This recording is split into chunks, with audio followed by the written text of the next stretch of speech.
Meskipun Tuhan tak menolongku, meskipun duri dalam dagingku, ku tetap memilih untuk percaya dan mengucap syukur. Meskipun doaku tak terjawab, Terima kasih Caya. Terima kasih. meskipun hatiku habis lenyap, ku tetap memilih untuk percaya dan mengucap syukur. Berkali-kali Kau menolong, berkali-kali Kau kuatkan. Dalam rasa sakit Engkau ada, Yesus setia.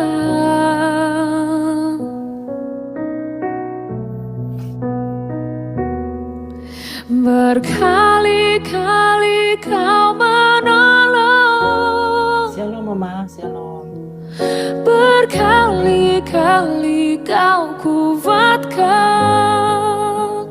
Dalam lembah kelam Engkau ada, Yesus setia.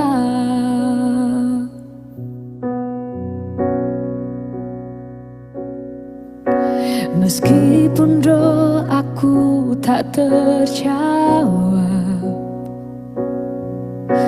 meskipun hatiku habis lenyap,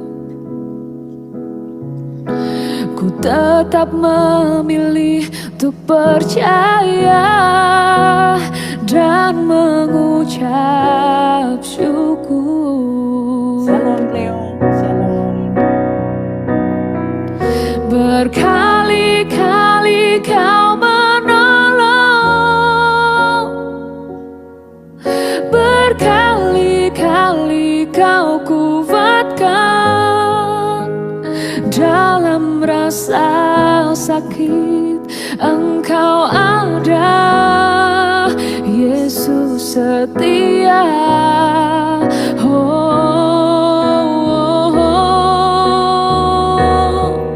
Berkali-kali Kau menolong, berkali-kali Kau kuatkan. Dalam lembah kelam Engkau ada, Yesus setia. Terima kasih, Cik Queen. Berkali-kali Kau menolong, berkali-kali Kau kuatkan. Dalam rasa sakit Engkau ada, Yesus setia.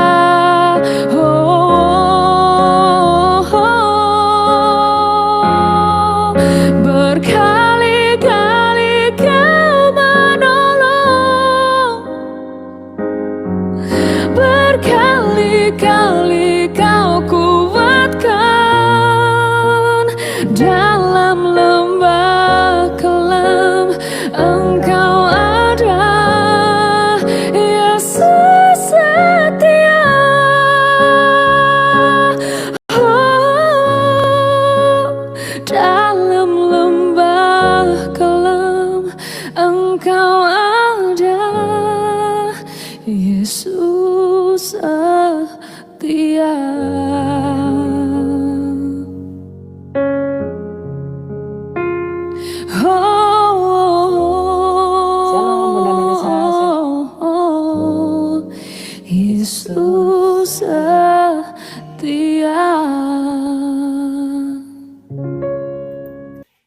Shalom Bapak Ibu yang saya kasihi demi nama Bapa dan Putra dan Roh Kudus. Satu hari lagi kita belajar tentang Alkitab kita.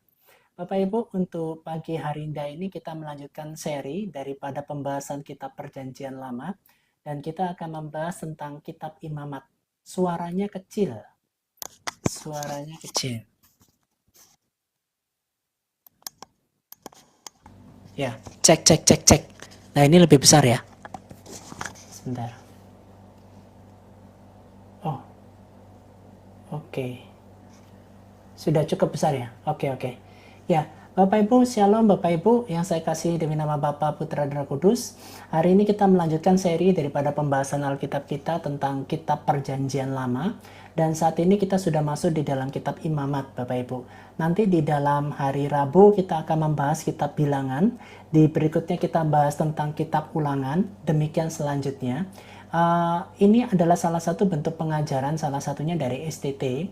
Saya coba untuk menjelaskan kepada Bapak Ibu kenapa Perjanjian Lama tidak bisa dilepaskan daripada Perjanjian Baru.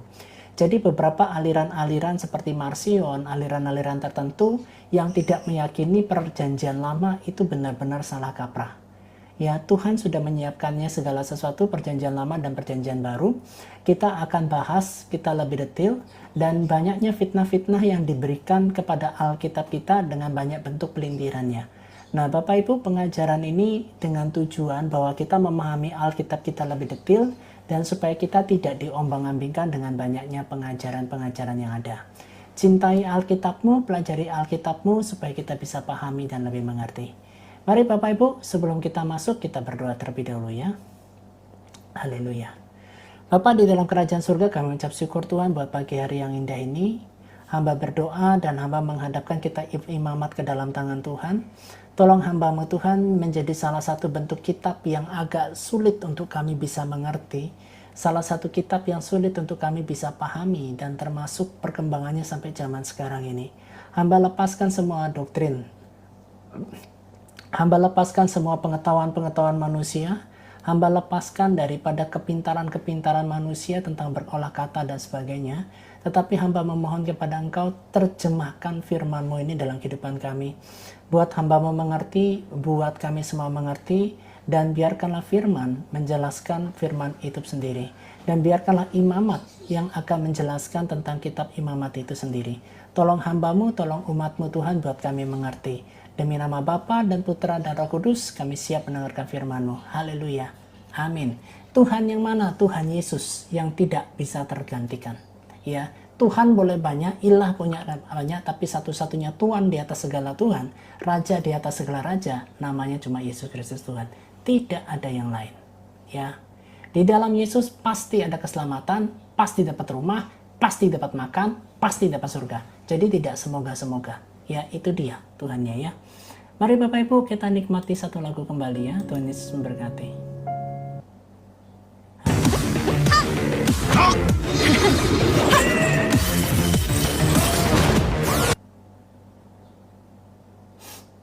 Haleluya.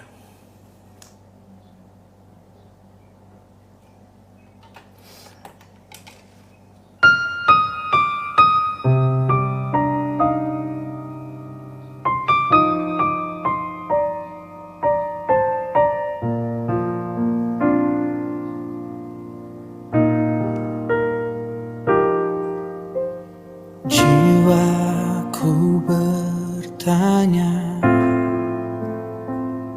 apakah masih ada harapan melewati tangisan, rasa sesak di dada. Imanku berkata, Tuhanku yang pegang kuasa, Dia selalu bekerja meski mataku tak melihat. Walau Walaupun gunung itu tak berpindah, tetap percaya Kau yang punya kuasa. Sekalipun ku dalam lembah kelam, tak mengapa asal Kau di sampingku. Walaupun masalahku masih ada, tetap percaya rencanamu terindah. Pribadimu takkan pernah berubah. Shalom Brother Hanson, shalom. Iman yang aku pegang padamu Tuhan yang setia.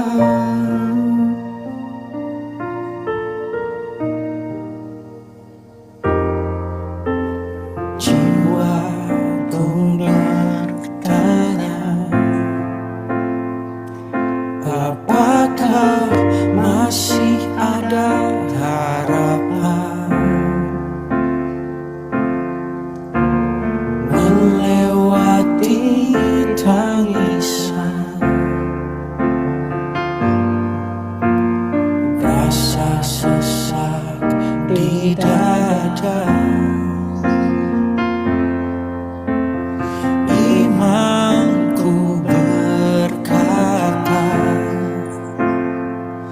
Tuhanku yang pegang kuasa. Dia selalu bekerja meski mataku tak melihat. Walaupun gunung itu tak berpindah, tetap percaya Kau yang punya kuasa.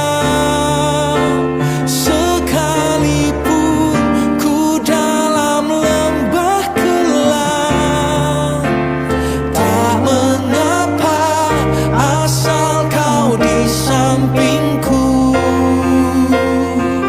Walaupun masalahku masih ada, tetap percaya rencanamu terindah. Pribadimu takkan pernah berubah. Iman yang aku pegang padamu Tuhan. Walaupun gunung itu tak berpindah, tetap percaya Kau yang punya kuasa. Sekalipun ku dalam lembah gelap, tak mengapa asal Kau di sampingku. Walaupun masalahku masih ada, tetap percaya rencanamu terindah. Pribadimu takkan pernah berubah. Iman yang aku pegang padamu Tuhan yang setia. Haleluya, haleluya, haleluya. Mari Bapak Ibu kita simak di dalam kitab Imamat ya. Saya akan balik kameranya. Mari kita sama-sama pelajari Bapak Ibu tentang kitab Imamat ini. Ya, berapa banyak di antara kita kalau kita berbicara tentang kitab Imamat membingungkan tuh. Banyak kali korbannya tuh. Shalom, Aluk Beria, Shalom. Nah, kitab Imamat ini berbicara tentang apa sih? Nah, kitab Imamat ini berbicara memahami tentang protokol kekudusan Allah dan jalan penebusan bagi umatnya. Ya, jadi pada esensinya kitab Imamat itu banyak berbicara tentang penebusan. Ya, Bapak Ibu, kalau Bapak Ibu buka di dalam kitab Imamat pasal yang pertama, ada yang namanya korban bakaran. Ya. Coba Bapak Ibu kita lihat dulu. Silakan Bapak Ibu buka Alkitab kalian. Ya, coba perhatikan dari kitab Imamat pasal yang pertama. Perikopnya berbicara tentang apa? Ya, yang pertama korban bakaran. Ya, Bapak Ibu ya. Kita lihat ya, korban bakaran.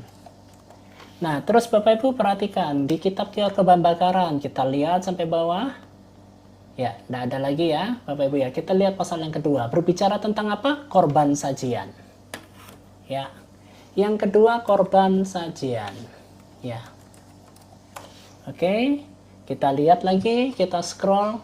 Kira-kira berapa banyak korban ya, kok ya? Kita lihat yuk sama-sama kita selidiki. Oh, tidak ada lagi. Kita lihat yang ketiga. Korban keselamatan. Oke, kita catat lagi Bapak Ibu, korban keselamatan. Ya. Banyak ya kok ya? Banyak. Berapa banyak kok korbannya? Kita lihat apa kata Alkitab ya. Korban keselamatan, kita terus scroll lagi ke bawah. Ada enggak korban lainnya? Oh, enggak ada. Kita lihat ke Imamat, korban penghapus dosa. Oke, kita lihat. Korban penghapus dosa. Ya, kita scroll lagi Bapak Ibu. Kira-kira korban apa lagi nih? Ada enggak lagi korbannya? Ya, kita scroll. Nggak ada, kita lihat. Scroll lagi. Kita lihat Bapak Ibu, adakah korban di sini? Ya, kita lihat. Scroll lagi Bapak Ibu. Oh, enggak ada, kita lihat lagi. Oke, Imamat yang pasal ke-6. Kita lihat Bapak Ibu, ada korban enggak? Korban bakaran. Oh, korban bakaran sudah ya. Ini korban bakaran tadi sudah yang pertama. Ya. Kita lanjut lagi Bapak Ibu. Korban sajian. Ini sudah. Terus kita lanjut lagi. Ya. Korban penghapus dosa. Sudah. Kita lanjut lagi. Ada korban apa lagi Bapak Ibu? Nah, korban penebus salah. Ya. Ada korban lagi penebus salah. Ya, kita lanjut lagi Bapak Ibu. Ya. Nih, kita lanjut lagi. Nah, ada apa lagi? Korban keselamatan. Oh, korban keselamatan sudah ya. Ada di sini korban keselamatan sudah. Ya, terus kita lanjut lagi Bapak Ibu. Nah, ini larangan memakan lemak dan darah sudah ada. Korban keselamatan sudah. Ya, kita lihat Bapak Ibu. Apalagi korbannya? Pentabisan. Ya, kita lihat terus. Ada lagi enggak korbannya Bapak Ibu ya? Nih, kita selidiki Bapak Ibu. Nih. Para imam menerima jabatannya. Ini kitab Imamat nih. Ada lagi enggak korbannya Bapak Ibu kira-kira? Shalom Bunda Winarti, shalom. Ya, enggak ada lagi korbannya. Jadi berapa banyak korbannya Bapak Ibu? 5. 1, 2, 3, 4, 5. Korban bakaran, korban sajian, korban keselamatan, korban penghapus dosa, korban penebus salah. Ya, di dalam korban ini Bapak Ibu, ada yang sifatnya horizontal, ya, horizontal, ada yang sifatnya vertikal. Nah, Bapak Ibu, inilah yang namanya sistem daripada penebusan di dalam perjanjian lama. Ya, paham ya Bapak Ibu ya? Nah, 5 korban, angka 5 ini berbicara tentang angka anugerah, atau kalau bahasa sekarang tuh kasih karunia. Nah, Bapak Ibu, 5 korban ini bukan sesuatu hal yang sifatnya Tuhan iseng atau apapun, tidak. Ya, angka 5 itu berbicara tentang anugerah dan kasih karunia. Di dalam konteks perjanjian lama, Imamat mengatakan ada 5 korban bakaran, korban sajian, korban keselamatan, penghapus dosa, penebus salah. Nah, kalau Bapak Ibu baca lebih mendetail, nanti semua korban-korban ini mengarah kepada 2 hal. Satu horizontal kepada Allah, satu vertikal kepada Allah. Saya balik aja ya. Ya. Ada yang sifatnya kepada Allah, ada yang namanya kepada sesama. Makanya Bapak Ibu, firman Tuhan itu berkata, kasihlah Tuhan Allahmu dengan segenap hatimu, dengan segenap jiwamu, segenap akal budimu, dan kasihlah sesama manusia seperti dirimu sendiri.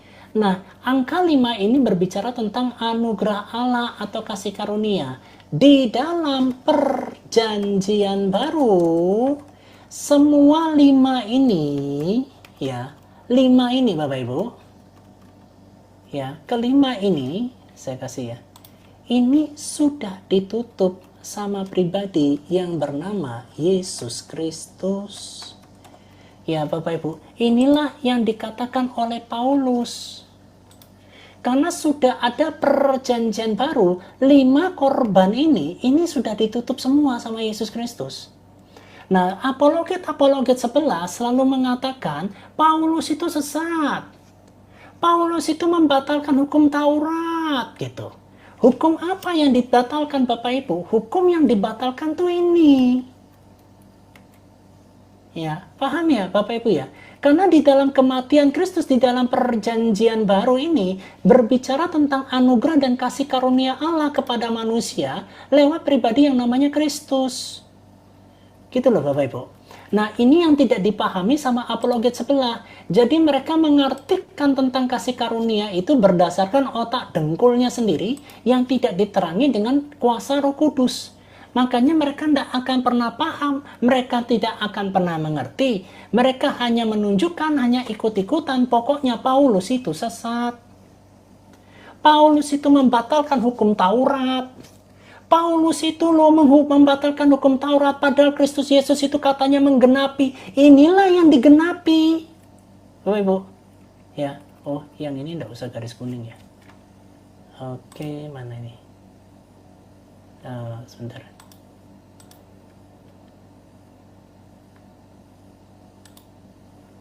Oh, sebentar ya Bapak Ibu ya. Oke.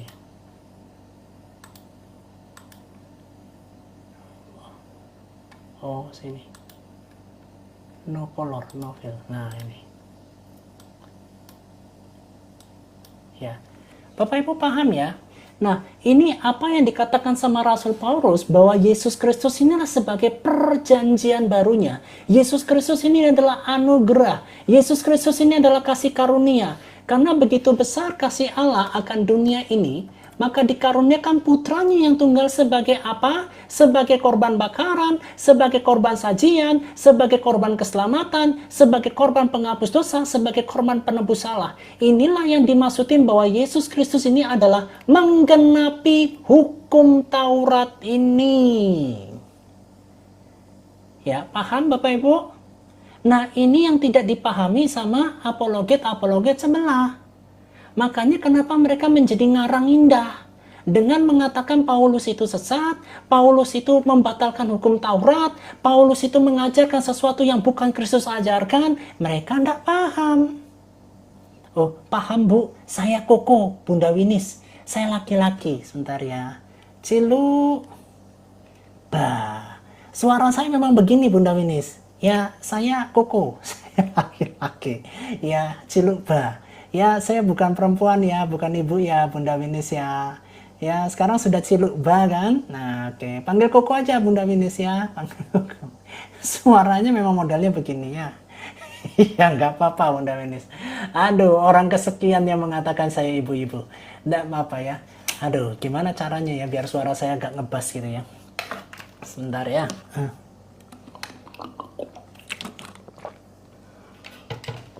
Ya. Paham Bapak Ibu? Nah, makanya Bapak Ibu, penggenapan hukum Taurat oleh Yesus Kristus ini sudah digenapi sama Yesus di atas kayu salib. Itulah yang dikatakan oleh Rasul Paulus. Nah, tetapi yang bukan rasul, yang bukan murid, seperti Bang Set, Bang Suma, dan kawan-kawannya, Uni Rifa, itu ngaco. Ya, mereka buat tafsir-tafsir sendiri. Gitu loh Bapak Ibu. Ya, makanya angka 5 ini, 5 korban ini bukan menjadi sesuatu yang sifatnya itu asal-asalan, enggak. Ya, karena angka 5 ini berbicara tentang anugerah dan kasih karunia. Di dalam perjanjian baru, anugerah dan kasih karunia, korban bakaran, korban sajian, korban keselamatan, korban penghapus dosa, korban penebus salah, sudah ditanggung sama Yesus Kristus di atas kayu salib. Dialah yang menggenapi hukum Taurat ini. Ya, makanya Bapak Ibu baca ini ya, supaya Bapak Ibu paham. Ini saya bolak-balik selalu saya sampaikan Bapak Ibu, perhatikan ini ya. Di dalam kitab Ibrani pasal yang pertama, Bapak Ibu perhatikan ini. Ya. Setelah pada zaman dahulu Allah berulang kali dan berbagai cara berbicara kepada nenek moyang kita dengan perantaraan nabi-nabi, maka pada zaman akhir ini Ia telah berbicara kepada kita dengan perantaraan anaknya, yang telah Ia tetapkan sebagai yang berhak menerima segala yang ada. Oleh Dia Allah telah menjadikan alam semesta. Bapak Ibu perhatikan ya. Bapak Ibu perhatikan ini.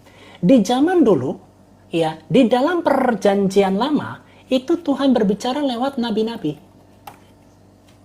Ya, paham ya Bapak Ibu ya? Di dalam perjanjian lama, di zaman purbakala, Allah berbicara lewat nabi-nabi. Tetapi di dalam perjanjian baru, Yesus Kristus. Makanya setelah Yesus Kristus, Bapak Ibu, dilanjutkan tongkat estafet itu sama Rasul.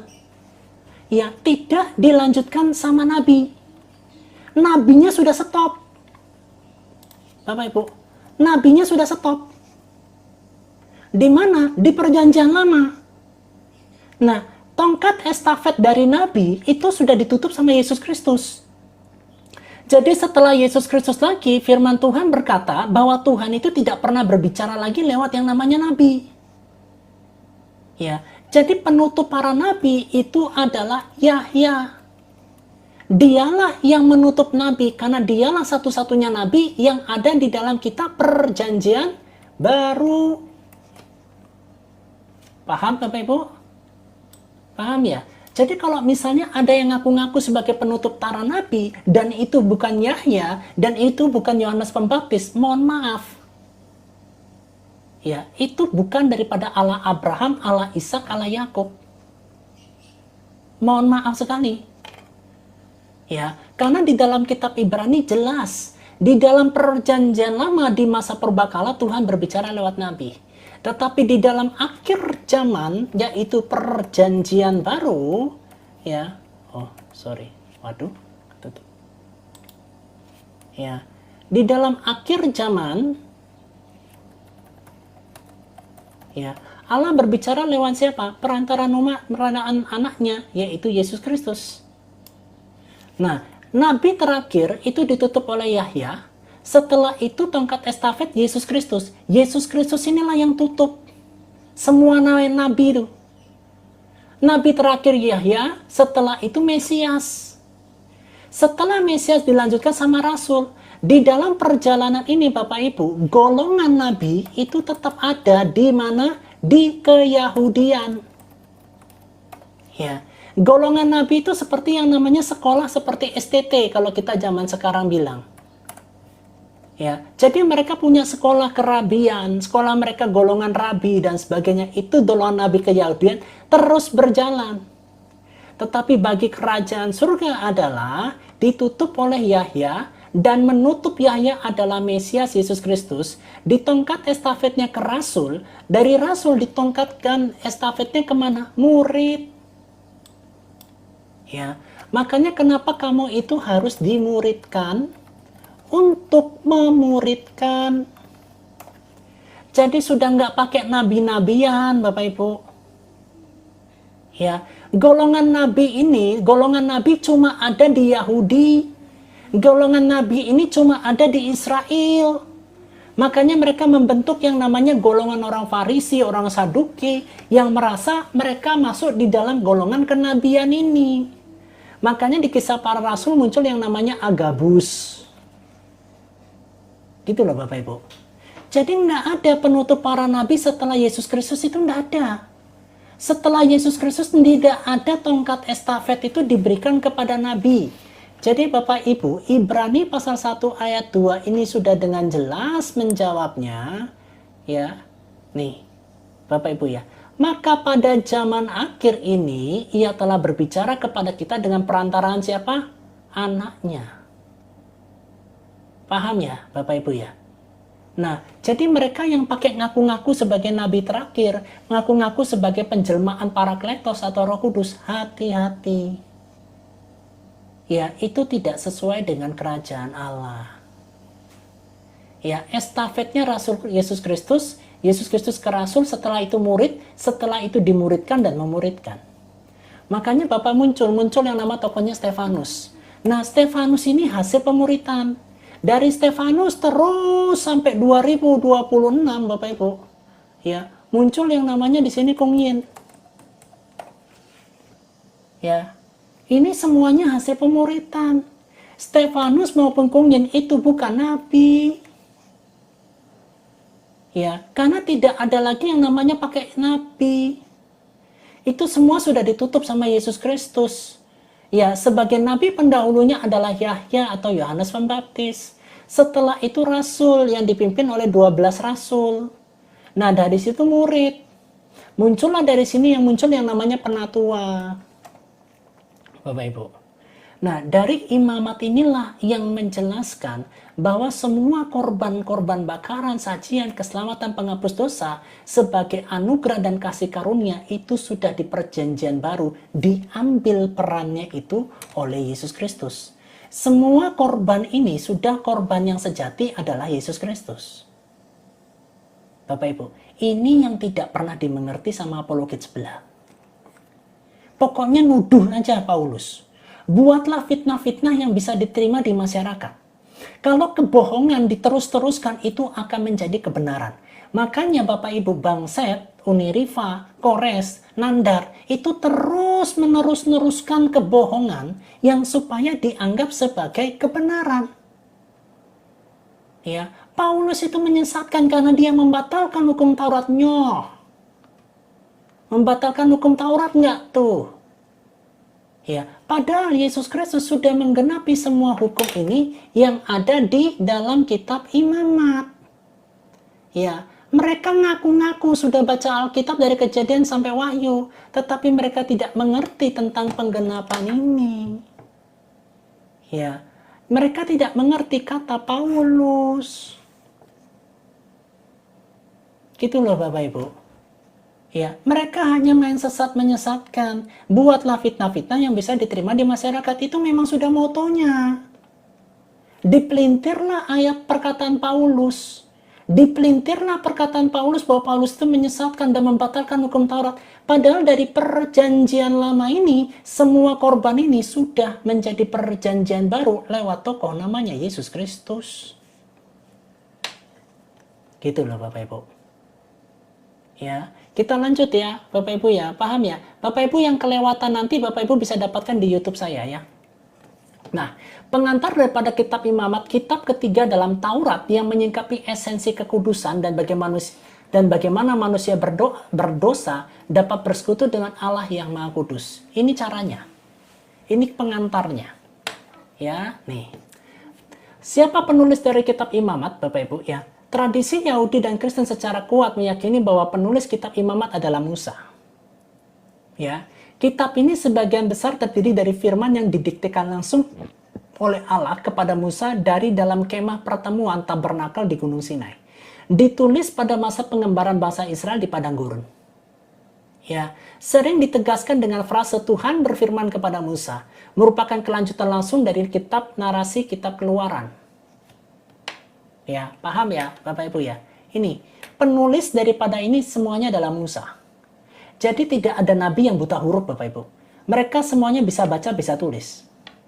Di dalam sejarah kenabian, tidak pernah Tuhan itu pilih nabi yang buta huruf. Yang nulis siapa kalau buta huruf? Nggak bisa baca. Ya, makanya Musa bisa baca, bisa tulis, nggak bisa. Elia bisa baca, bisa tulis, nggak bisa. Elisa bisa baca, bisa tulis, nggak bisa. Yeremia bisa baca, bisa tulis, nggak bisa, karena mereka yang akan tulis. Gitu. Jangan pakai ilmunya celontong. Saya kan tinggal tulis, yang baca kan yang sono. Nah, itu repot. Gitu. Ya. Nah, kepada siapa ditujukan daripada kitab imamat ini? Ditujukan kepada bangsa Israel. Ya. Jadi Bapak Ibu, hukum-hukum Allah ini ditujukan kepada siapa? Umat. Ya. Umat itu siapa Bapak Ibu? Umat itu adalah Bani Israel. Ya, jadi bukan Bani Ismail. Ya, Ismail itu tidak pernah dapat hukum-hukum Allah, itu tidak pernah Bapak Ibu. Ya, jadi pertanyaannya, bagaimana mungkin Ismail dan keturunannya bisa menghasilkan nabi, sedangkan mereka tidak pernah tahu hukum Allah? Ya, umat Bani Israel, hukum Allah itu semuanya ditujukan kepada Bani Israel Bapak Ibu. Ya, keturunan Ismail itu nggak tahu apa-apa. Gitu. Ya, Bapak Ibu paham ya? Karena semua ini ditujukan kepada bangsa Israel yang baru saja keluar dari perbudakan Mesir. Ya, di mana ini? Di padang gurun. Ya, Ismail di mana? Nggak tahu. Ismail itu saudaraan sama Ishak. Jadi hidupnya sudah lama generasi di atas mereka. Tahukah mereka hukum Allah? Enggak. Keturunan-keturunan Ismail dikasih hukum Allah? Nggak ada. Ya, mereka sedang berkemah di kaki gunung Sinai dan membutuhkan identitas serta hukum baru sebagai umat-umat pilihan Allah yang merdeka. Gitu loh, Bapak Ibu. Nah, dipakailah imam. Istilah imam dari mana? Dari sini. Secara khusus, kitab imamat ini adalah buku panduan bagi para imam keturunan siapa? Harun. Nama imamat dari bahasa Yunani, Leutikon. Leutikon berarti berkaitan dengan orang Lewi yang bertanggung jawab atas sistem ibadah. Kenapa dikasih nama imamat, Bapak Ibu? Ya, kenapa dikasih nama imamat? Karena disinilah proses daripada pelantikan, ya, pelantikan imam yang bernama Harun bersama, bukan harus ya, Harun. Ya, Harun bersama dengan anak-anaknya. Sistemnya imam ini apa kok? Sistemnya warisan. Ya, Bapak Ibu. Nah, pelantikan imam bernama Harun nanti ditongkat estafetkan sama anak-anaknya. Nah, jadi siapa yang menentukan warisan di sini? Yang menentukan warisan itu adalah, oh, salah, Allah, Bapak Ibu. Ya, oh, sorry, yang sini berarti. Nah, warisan ini yang buat, sistem warisan ini yang buat siapa? Allah sendiri, Bapak Ibu. Makanya kenapa di dalam kitab Yohanes ayat 1-12 berkata, barang siapa yang percaya katanya kamu diberikan kuasa menjadi apa? Kuasa menjadi anak. Nah, kalau jadi anak, kamu tuh ahli waris. Apa yang diwariskan? Kerajaan surga. Gitu loh Bapak Ibu. Ikut Yesus itu kepastian di dalam kerajaan surga. Pasti dapat rumah, pasti dapat makan, pasti dapat surga. Kamu nggak perlu masuk laundry. Ya, kamu nggak perlu masuk ke api pencucian. Kamu nggak perlu di laundry dulu. Kenapa? Karena kamu anak, kamu ahli waris. Makanya kitab imamat ini berbicara kata imamat, dia ini membentuk yang namanya sistem keimaman yang bernama Harun. Harun mewariskan kepada anak-anaknya. Makanya Harun harus mendidik anak-anaknya karena dia adalah ahli waris daripada imam itu. Imamat itu. Bapak Ibu. Jadi makanya Bapak Ibu, warisan atau ahli waris ini sistemnya sudah ada di zaman Bani Israel di padang gurun. Ya, mereka itu sistemnya itu adalah mewariskan. Keimamat itu diwariskan. Makanya Bapak Ibu baca Alkitabmu dalam Yohanes 1 ayat 12. Kenapa kamu diberi kuasa untuk menjadi anak? Supaya kamu terima ahli waris. Ya, terima ahli waris kerajaan surga, kamu tidak perlu masuk laundry. Di laundrynya bukan pakai air, bukan pakai softener. Laundrynya pakai api. Nah, ini tidak perlu. Ya, kamu nggak perlu di laundry dulu. Oh, tenang kok, aku lewat jembatan. Kamu tidak perlu lewat jembatan. Ya, ngapain kamu lewat jembatan? Jembatannya apa kok? Penghubung antara surga dan neraka. Loh, tahu dari mana kok ada kota penghubung surga dan neraka, ada jembatan? Nah, kata jembatan di dalam surga dan neraka itu mulai daripada mitologi yang namanya Yunani. Ya, ini ajaran pagan. Makanya kalau Bapak Ibu nonton Senseiya, di dalam prosesnya mereka ke Hades, itu ada prosesnya semua. Gitu. Makanya setelah dari Hades, mereka pergi ke Elysium. Itu dari mana? Mitologi Yunani, Bapak Ibu. Ya, saya bacakan ayatnya ya Bapak Ibu, supaya Bapak Ibu paham ya. Jadi kitab imamat ini bukan kitab yang apa ya, oh sebagai pelengkap di dalam Alkitab aja, nggak ada Bapak Ibu. Semua itu punya makna, semua itu punya arti, cuma kita yang nggak nyelidiki. Ya nih, tetapi semua orang yang menerimanya diberinya kuasa supaya menjadi anak-anak Allah. Kamu harus diberi kuasa menjadi anak-anak Allah, yaitu mereka dalam percaya dalam namanya. Karena kamu anak-anak Allah, nanti hubungannya ke sini Bapak Ibu. Nih, ya, hubungannya ke sini Bapak Ibu ya. Mana dia ya? Oh, sebentar. Hubungannya ke Markus Bapak Ibu ini. Nih, karena kamu diberi kuasa untuk menjadi anak-anak Allah, kamu punya kuasa ini. Tanda-tanda ini akan menyertai orang percaya, mereka akan mengusir setan-setan demi namaku. Karena kamu anak Allah, kamu punya kuasa untuk lakukan ini. Mereka akan berbicara dalam bahasa-bahasa yang baru bagi mereka. Mereka akan memegang ular, dan sekalipun mereka minum racun maut, mereka tidak akan dapat celaka. Mereka akan meletakkan tangannya atas orang sakit dan orang itu sembuh. Ini kuasa ini. Kuasa ini yang Tuhan berikan. Ya, tetapi Bapak Ibu, kuasa yang diberikan ini, yaitu adalah sekontrolnya Roh Kudus. Jadi kamu diberikan kuasa gitu bukan untuk jadi paranormal. Bukan untuk menjadi dukun. Ya, apalagi kuasa ini diperjualbelikan, tidak boleh. Ya, kamu dikasih gratis, baginya gratis. Makanya untuk teman-teman, kalau kalian punya teman-teman yang sakit, saudara itu, kamu doakan demi nama Yesus.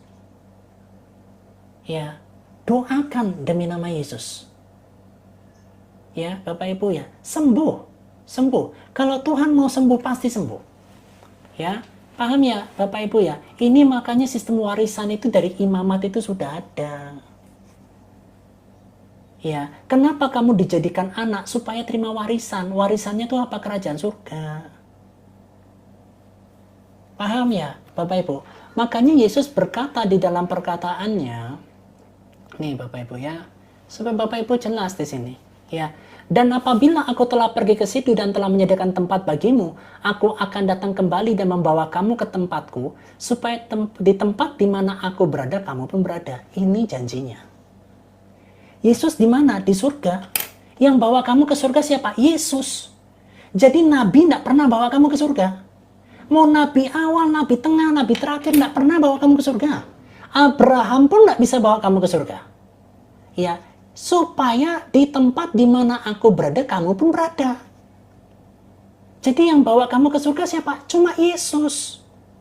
Yesus itu nggak boleh diganti dengan Nabi awal, Nabi tengah, Nabi terakhir. Nggak boleh. Makanya Yesus ini yang paling dibenci, Bapak Ibu. Iblis itu akan terus memprovokator manusia untuk membenci Yesus. Iblis itu akan terus memprovokator manusia. Yesus kan cuma untuk zamannya. Yesus kan cuma untuk Bani Israel. Kan ada Yesus ngomong, aku hanya diutus untuk domba-domba yang ada di tengah-tengah Israel. Iblis akan terus menyesatkan kamu menggunakan kata firman Tuhan itu. Ya, padahal kata mandat, ya, mandat yang Tuhan Yesus kasih di dalam kitab 28, ya, Bapak Ibu nih, pergilah, jadikanlah semua bangsa muridku. Ini enggak, di ayat ini enggak dipakai sama iblis.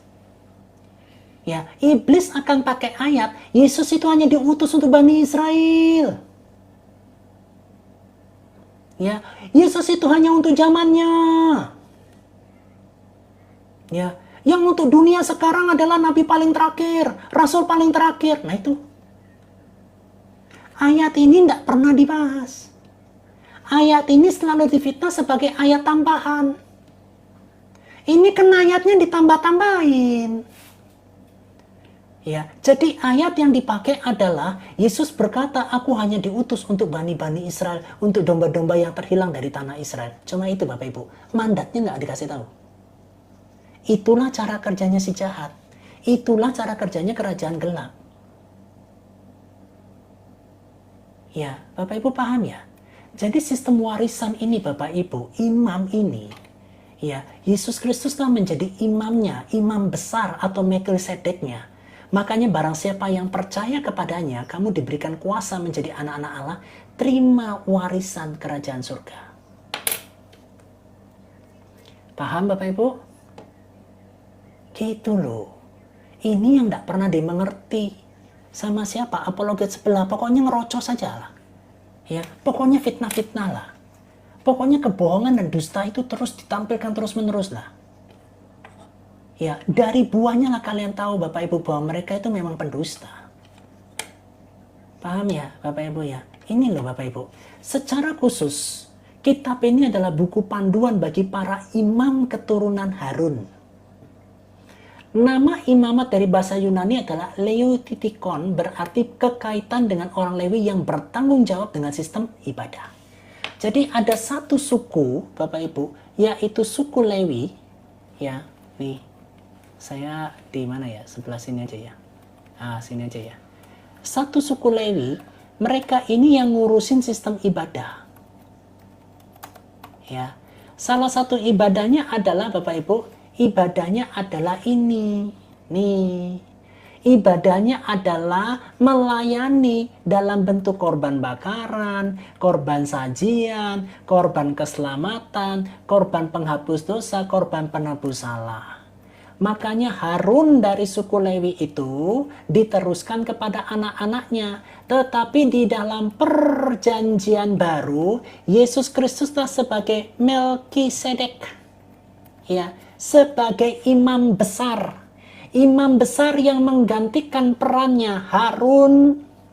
Bapak Ibu. Ya, peran daripada Harun dan anak-anaknya ini gitu ya. Itu sudah diganti oleh yang namanya Kristus Yesus sebagai imam besar dalam pengertian Melkisedek. Ya, makanya kalau Bapak Ibu baca di dalam kitab Ibrani, Yesus Kristus itu Melkisedeknya, imam besarnya. Kenapa? Karena imam besar Harun dan anak-anaknya ini sudah tercemar. Ya, sudah terbentuk banyak golongan Farisi, Saduki, gitu Bapak Ibu. Ya, mereka ini orang Farisi dan Saduki ini sudah menduduki kursinya Harun. Kata siapa? Kata Yesus. Ya, Bapak Ibu paham ya? Jadi kekaitan kitab Imamat dengan kitab Ibrani itu saling pasel yang saling melengkapi. Makanya Bapak Ibu, kalau Bapak Ibu mempelajari Alkitab, ya itu ada paselnya, ada benang merahnya yang harus diteliti bersama-sama. Ya, saya memberikan pengertian, pengetahuan kalian tentang Alkitab itu supaya kalian mengerti satu-satunya Allah yang benar. Allah yang benar tidak pernah mengangkat nabi paling terakhir, tidak pernah. Allah yang benar tidak pernah mengangkat nabi dari keturunan Ismail, karena hukum-hukumnya tidak pernah diberikan kepada Ismail dan keturunannya. Tetapi keimaman dan hukum-hukum Allah itu diturunkan kepada Bani Israel dan keturunannya. Keimaman diturunkan kepada Harun dan keturunannya. Di dalam perjanjian baru inilah Bapak Ibu, ya, di dalam perjanjian ini Yesus Kristus mengambil kembali jabatan Melkisedek itu sebagai imam agung yang tidak tercemar dengan golongan orang Farisi dan Saduki. Ya, makanya Yesus berkata kepada murid-muridnya, orang Farisi dan Saduki sudah menduduki kursi imam yang harusnya itu untuk Harun dan keturunannya. Ya, jadi Bapak Ibu yang harus Bapak Ibu perbaiki, yang harus kita tahu ya, bahwa iblis ya itu merusak generasi. Ya, iblis itu merusak generasi supaya keimaman ini tidak berjalan sebagaimana mestinya. Nah, jiwa yang harus kamu selamatkan itu anakmu lebih dulu. Ya, karena iblis itu merusak generasi. Dari generasi Harun, dari zaman sekarang sampai anak-anaknya sudah berusaha berubah menjadi golongan Farisi dan Saduki. Dan mereka menduduki kursi imam. Imam inilah di zamannya Yesus yang membumbun Yesus Kristus. Bapak Ibu. Ya, makanya di dalam kitab Imamat yang dijelaskan oleh di dalam kitab Ibrani menjelaskan bahwa Melkisedek Yesus Kristus adalah menggantikan posisi daripada Imam Harun yang sudah tercemar dari generasi-generasi di bawah-bawahnya. Paham ya Bapak Ibu ya? Itulah kitab Imamat. yang ada korelasinya di dalam kitab Ibrani. Paham Bapak Ibu? Ya. Nih, apa yang menjadi pembahasan utama di dalam kitab Imamat? Yang pertama, sistem persembahan. Sistem persembahannya seperti apa ini? Tara. Nih, bakaran, sajian, keselamatan, penghapus dosa, penebus salah. Ya, paham ya Bapak Ibu ya? Penjelasan detail mengenai 5 jenis persembahan utama, korban bakaran, sajian, keselamatan, penghapus dosa, dan penebus salah sebagai jalan mendekat kepada Allah. Nah, Bapak Ibu, semua korban ini tujuannya untuk apa? Mendekat kepada Allah. Ya, karena kalau kamu mau dekat dengan Allah Bapa, kamu harus lewat Yesus Kristus. Kita buka ayatnya. Ya, paham ya Bapak Ibu sampai sini ya, paham ya? Ya, baru ngerti kan Bu? Baru ngerti kan Pak? Nih, kata Yesus kepadanya, "Akulah jalan dan kebenaran dan hidup. Tidak ada seorang pun yang datang kepada Bapa kalau tidak melalui aku." Kamu tidak akan bisa dekat kepada Allah kalau kamu tidak lewat korban bakaran, korban sajian, korban keselamatan, korban penghapus dosa, korban penebus salah. Kalau kamu melakukan korban-korban ini, kamu bisa mendekat kepada Allah. Ya, paham ya Bapak Ibu? Ya, karena semua korban ini sudah diambil sama Yesus, untuk kamu bisa mendekat kepada Allah, itu lewat siapa? Yesus Kristus. Dia sebagai Tuhan atas bumi, dia atas Tuhan sebagai surga. Allah Bapa lah yang memberikan kuasa kepada Yesus atas surga dan bumi. Ya, makanya Yesus Kristus berkata apa? Akulah jalan kebenaran dan kehidupan. Tidak ada seorang pun yang datang kepada Bapa kalau tidak melalui aku. Kamu kalau tidak lewat korban bakaran, korban sajian, keselamatan, penghapus dosa, penebus salah, kamu nggak akan dekat dengan Allah. Itu loh Bapak Ibu. Ya, paham ya? Maksudnya pasal-pasalnya Bapak Ibu paham ya? Gitu loh. Jadi perjanjian lama ini nggak bisa dilepaskan dari perjanjian baru. Ya, ada perbedaan sisi kiri, sisi kanan. Perjanjian lama modelnya kayak apa, perjanjian baru modelnya kayak apa. Dan ini tidak pernah dimengerti sama apologet sebelah. Ya, apalagi Bang Suma dan kawan-kawannya nggak akan pernah paham ini. Mereka akan gunakan akalnya sendiri untuk mentafsirkan Alkitab dan firman Tuhan, nggak akan mampu. Ya, nggak akan ketemu. Gitu loh Bapak Ibu. Ya, makanya firman Tuhan berkata, di dalam kerajaan Allah itu seperti seseorang yang menemukan berlian di sebuah tanah yang kosong, dia jual semua uangnya untuk membeli tanah itu, dia dapatkan berlian itu.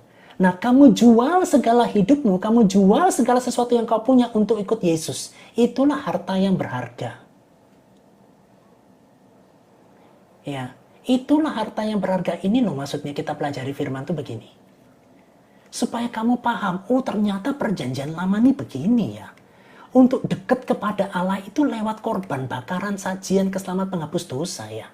Oh perjanjian baru, 5 korban ini adalah anugerah kasih karunia lewat Yesus Kristus ya. Berarti aku untuk mendekat kepada Allah Bapa hanya lewat Yesus Kristus ya. Itu loh maksudnya. Gitu. Ya. Ya Bapak Ibu ya. Nah betul. Kalau sudah akal-akalan ya kayak gitu jadinya. Gitu loh Bapak Ibu. Ya, paham ya Bapak Ibu ya? Oke, kita lanjut ya Bapak Ibu ya. Nah, ini sebagai salah satu jalan mendekat kepada Allah. Oke, sebentar. Bapak Ibu nikmati satu lagu dulu ya. Saya mau ke toilet sebentar, sorry. Ya, Bunda Lydia naik ya. Mohon maaf izin ke toilet sebentar ya. Walau ku belum melihat kau bekerja, Oke, acara pipis. ku percaya kau belum selesai. Kau belum selesai dengan hidupku.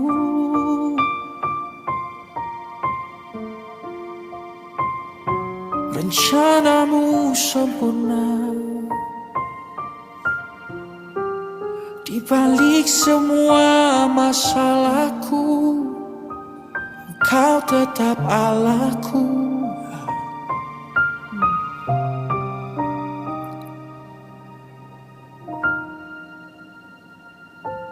Walaupun gunung itu tak berpindah, tetap percaya Kau yang punya kuasa. Sekalipun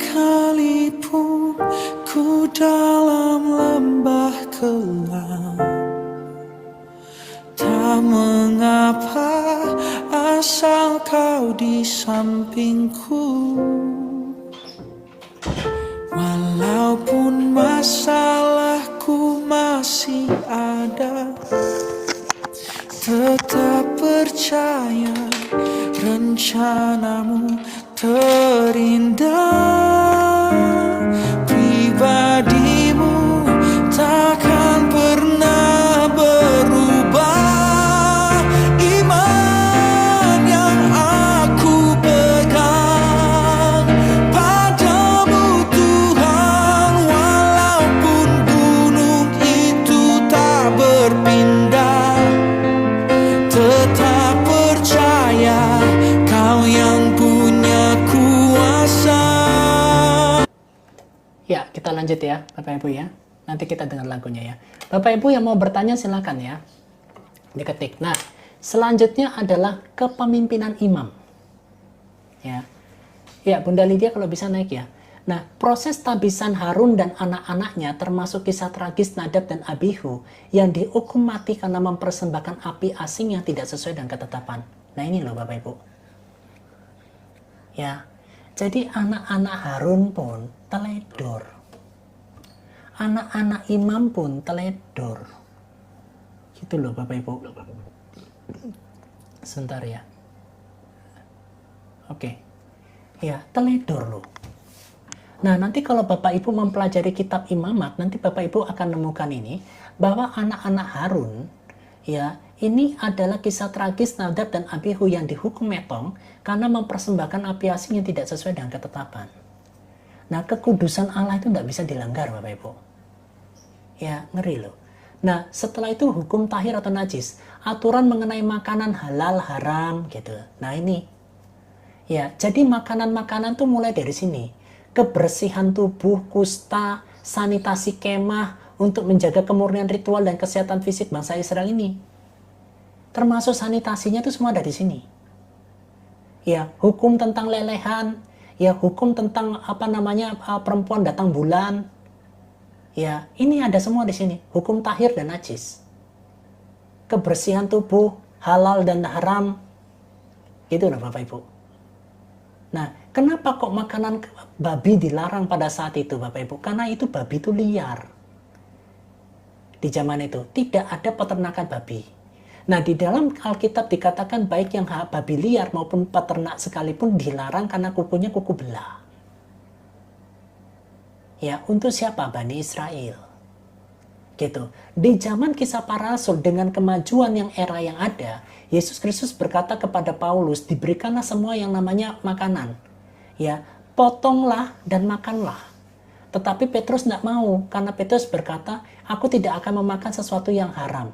Nah, Tuhan berkata apa? Kalau aku katakan halal, jangan kamu katakan haram. Itu Bapak Ibu.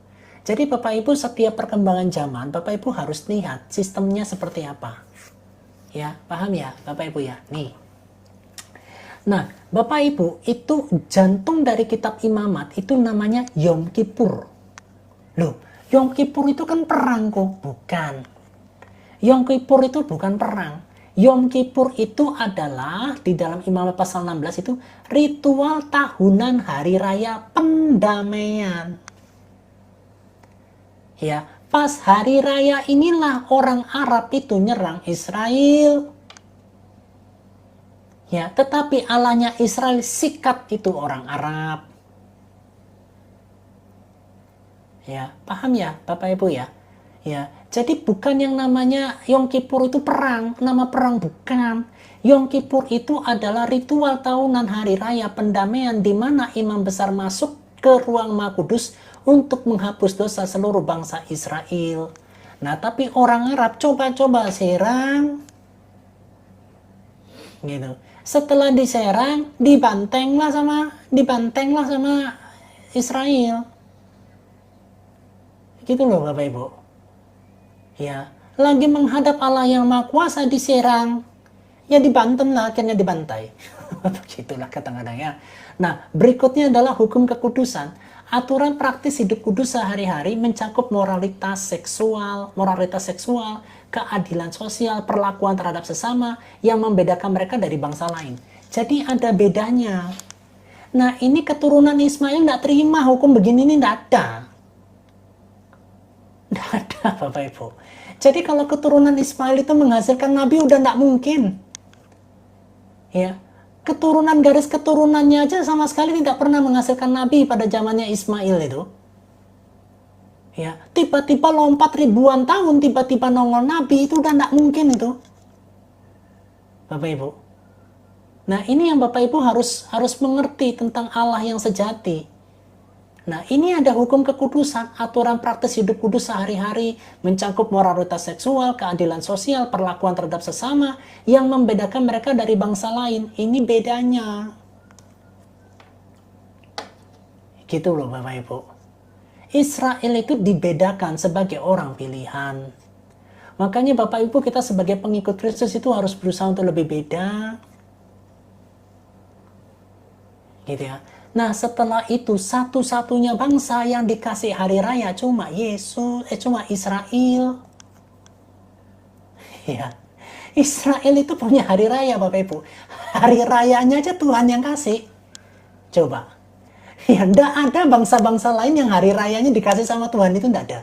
Ketetapan mengenai kalender suci hari-hari raya yang harus dirayakan seperti Sabat, Paskah, Pentakosta, Pondok Daun sebagai pengingat perbuatan Tuhan. Gitu. Festivalnya aja Tuhan yang siapin. Jadi Bapak Ibu, betapa bahagianya Bani Israel ini, baik dari hari raya, festival, hukum gitu ya, hukum sipil, hukum peribadahan, Tuhan sendiri yang ngatur. Hebat nggak? Hebat nggak Bapak Ibu? Keturunan Ismail mana punya yang model begini? Gitu loh. Arab mana ada punya hukum yang model begini, ini nggak ada. Gitu loh. Terus ada tokoh yang mengatakan, Adam itu orang Arab. Aduh ya ampun Tuhanku tolong. Itu yang namanya sotewe itu kayak begitu Bapak Ibu. Jadi kalau Bapak Ibu nonton di acara TV, ada seorang Ibu Monik gitu ya. Ibu Monik itu sering membahas tentang Israel gitu ya, berhadapan sama Novel Baswedan gitu ya. Dan akhirnya dikatakan apa Bapak Ibu? Adam itu orang Arab. Coba Bapak Ibu, bagaimana mungkin orang Arab bisa ngerti hukum-hukum Tuhan? Karena hukum kekudusan, hukum hari raya, hukum perdamaian, siklus hari raya itu cuma diturunkan kepada Bani Israel. Ya makanya, sejak kapan Adam jadi orang Arab? Saya tuh sampai geleng-geleng kepala kalau nonton itunya ya, Monik sama Novel Baswedan itu nggak salah ya.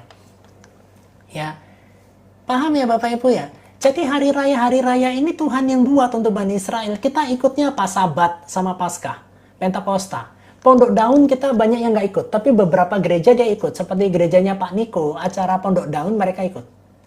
Ya kita nggak. Kita ngambil yang Paskah sama yang Sabat. Sama Pentakosta 3 ini. Sebagian besar ya. Sabat, Paskah, Pentakosta 3 ini yang kita ambil. Ya, paham ya Bapak Ibu ya? Jadi Bapak Ibu kalau mulai saya berkata Bapak Ibu ya, Israel ini amazing loh betul Bapak Ibu. Ya, Tuhan itu menyiapkan segala cara, maksudnya tata cara ibadah dia siapkan, ya, tata cara ibadah dia siapkan, hari raya dia siapkan, hukum sipil dia siapkan, bagaimana kamu bisa mendekat kepadaku Tuhan juga siapkan. Ya, jadi Allah kita itu menyediakan segala sesuatunya termasuk hukum-hukumnya kepada umat pilihannya. Gitu loh Bapak Ibu. Kok kita kan sudah ikut Yesus kok. Kita kok nggak dapat hukum. Kita masuknya hukum bangsa Indonesia. Bapak Ibu. Portugal ikutnya hukum Portugal. Ya, orang Inggris ikutnya hukum Inggris. Tetapi orang Israel ikut hukumnya siapa? Hukumnya Tuhan. Bedanya di situ. Yang satu Tuhan yang buat, yang satu manusia yang buat. Satu-satunya Tuhan yang buat hukum secara nasional itu cuma untuk Bani Israel. Bani Ismail nggak terima apapun. Gitu loh. Makanya kita kan bingung ya. Kok saya baca imamat itu bingung kok. Ini ngapain kitab imamat ini? Ya, ini ada peristiwa apa di kitab imamat ini? Nah, setelah kita bedah kitab imamat ini, ternyata kok maknanya kok dalam. Bapak Ibu, maknanya kok sangat dalam. Dari imamat inilah kita mengerti tentang perjanjian lama, perjanjian baru. Dari kitab imamat ini kita mengerti kata Paulus, bahwa Allah dengan penyaliban Yesus di atas kayu salib itu sudah mematahkan hukum Taurat. Dari kitab imamatlah kita paham kenapa Paulus berkata bahwa Yesus Kristus menggenapi hukum Taurat. Gitu loh Bapak Ibu. Ya, paham ya? Sampai sini paham ya Bapak Ibu ya? Nah, ini yang tidak pernah dimengerti sama RT sebelah Bapak Ibu. Ya, ini khusus untuk RT 7. Ya, pengikut Kristus. RT 6 dah. Ya, kok bisa RT 7, RT 6 kok? Karena kita RT 7 hari sabatnya di hari ke-7. Ya, kalau mereka di hari ke-6. Kurang lebih begitu katanya. Ya, kita lanjut ya Bapak Ibu ya. Kita lanjut ya. Oke, paham ya Bapak Ibu sampai sini ya. Kita lanjut. Ya, ini dia. Kenapa kitab ini dibuat? Mengatasi problem daripada dosa. Di akhir kitab Keluaran, kemuliaan Allah turun di kemah suci. Namun, Allah itu Maha Kudus, sedangkan Israel adalah bangsa berdosa. Manusia berdosa tidak bisa bertahan hidup di hadirat Allah yang kudus. Bahkan Musa awalnya tidak bisa masuk. Kitab Imamat dibuat sebagai protokol dan jalan keluar agar bangsa yang berdosa ini bisa hidup berdampingan dengan penciptanya tanpa binasa. Melalui penyucian dan pendamaian. Ya, makanya ada pendamaian. Ya, paham Bapak Ibu? Jadi kitab imamat ini sangat penting Bapak Ibu. Karena ada hukum-hukum Allah di sana, ada hari raya di sana, ada hukum kekudusan di sana, ada hari pendamaian di sana. Ada Yom Kippur di situ. Ya, paham ya Bapak Ibu ya? Bagi Bapak Ibu yang kelewatan tentang kitab Kejadian Keluaran Imamat, nanti Bapak Ibu nonton di YouTube saya ya. Nah, kesimpulan utamanya adalah kuduslah kamu sebab aku Tuhan Allahmu kudus. Ya, ini sama persis dengan seperti yang dikatakan Yesus. Ya, di dalam kitab Matius pasal yang kelima, Bapak Ibu kita buka. Ya.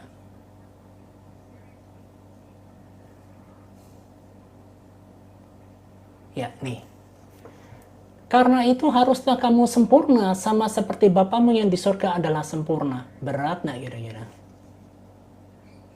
Ya, berbicaralah kepada segenap jemaah Israel dan katakanlah kepada mereka, kuduslah kamu sebab aku kudus, Tuhan Allahmu kudus. Tuh, Imamat 19 ayat yang kedua. Jadi Bapak Ibu, pada saat Bapak Ibu pencet bintangnya ini, Bapak Ibu akan terhubung di Imamat 19 ayat 2. Paham? Bapak Ibu? Ya, ini loh yang maunya Tuhan itu begitu. Kuduslah kamu sebab aku Tuhan Allahmu adalah kudus. Persis Matius 5 ayat 48. Ya, bagaimana kita kudus? Copy cara Yesus hidup. Yesus Kristus itu menjadi figur yang harus kita copy. Ya, makanya seorang penyembah yang sangat dekat sekali dengan Tuhan, dia menciptakan sebuah lagu apa? Ku ingin selalu bersekutu denganmu. Setelah itu lagu berikutnya apa? Ku mau sepertimu Yesus, disempurnakan selalu. Itu loh Bapak Ibu. Aplikasi Alkitab apa itu kok? Banyak versi soalnya. Oh, aplikasi Alkitab, oke. Oke, kita jawab dulu ya pertanyaannya Bunda ini ya. Nih. Oke. Di era digital ini Bapak Ibu, ada yang namanya nilai jual. Nah, nilai jualnya lewat apa? Aplikasi. Ya. Makanya di dalam aplikasi ini ada Bible. Di dalam Bible ini Bapak Ibu, kalau Bapak Ibu lihat Bible kita yang seperti ini ya, Bapak lihat ini ya. Nih.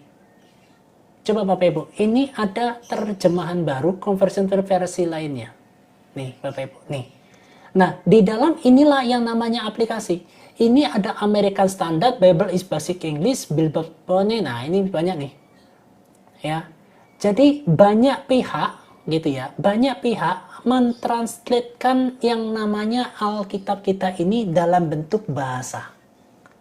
Ya, diterjemahkan dalam bentuk bahasa. Nah, para ini membuat aplikasi ini dengan metode dengan jenis yang namanya berbeda dalam bentuk terjemahan versi lainnya. Ya, ini aplikasi yang ada di Bible ini ngambil aplikasi-aplikasi lain dalam bentuk terjemahan American Standard Bible dimasukkan. Ya, ini sebagai apa? Pembanding. Nah, jadi pada saat kita memilih salah satunya ini, saat kita bahasa Indonesia kan, nanti bisa agak sedikit ada berubah kata-katanya. Seperti itu. Ya, jadi ini adalah beda terjemahan. Bapak Ibu, nih. Ya, kalau saya cukup ini sudah cukup nih. Yang ini udah cukup. Kok aku mau seminar kemarin dong buat anak-anakku biar mereka baca Trims. Waduh. Kalau yang seminar yang kemarin saya sudah dapat peringatan. Ya, supaya kita tidak terlalu menyebarluaskannya. Gitu loh.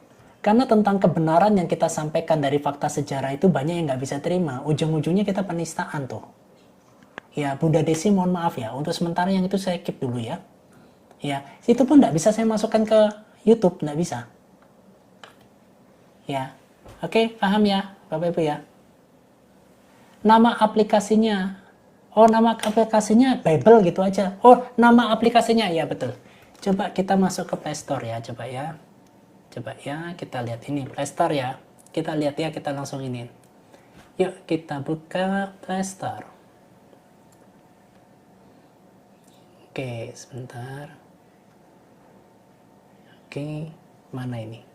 Telusuri. Ya, kita buka Bible. Bible. Tara, kita buka. Nah, muncul. Ya, ada Alkitab Offline nih, Alkitab aplikasi, Alkitab Lite, Alkitab. Nah, ini bedanya di mana kalau nggak ada bedanya? Ya, ini terserah kalian mau sukanya yang mana. Kalau saya suka yang hijau. Kenapa? Yang hijau ini simpel sekali, nggak terlalu ribet. Ada aplikasi Alkitab Lite itu nanti di bawahnya ada tafsirnya sendiri. Ya, banyak ini. Tuh, terong. Nah, ini ada versi NIV. Tuh, nih. Ya, ini cuma aplikasi biasa kok tentang Alkitab ini. Kalau saya menyarankan pakai yang hijau. Yang hijau ini simple. Ya, saya sarankan yang hijau. Karena saya pakainya yang hijau. Ya, paham ya? Oke ya, paham ya? Oke, nah kita masuk ke kesimpulan utama. Nah, makna kristologisnya, nih Bapak Ibu, nih keseriusan akan dosa. Kitab ini menegaskan bahwa dosa berakibat paut dan membutuhkan penumpahan darah atau nyawa sebagai ganti untuk diselesaikan. Paham ya, Bapak Ibu ya? Nih, ya. Nah, ini yang sering sekali yang menjadi salah kaprah daripada apologet sebelah. Ini dosa. Ya. Yoi. Maaf, saya tak ngomong sebentar. Oke, silakan.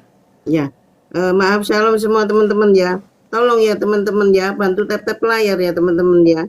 Ya, sambil menikmati pengajaran Koko, minta tolong bantu share protek ulang. Yang penting tap-tap layar ya teman-teman ya. Ini banyak orang tapi dari tadi masih 15K. Minta tolong ya teman-teman ya. Biar live Koko ini banyak dilihat orang, banyak semua orang terberkati ya teman-teman. Kalau nggak sibuk ya, jadi bisa nikmati tangannya tik tik tik tik tik bisa loh teman-teman ya.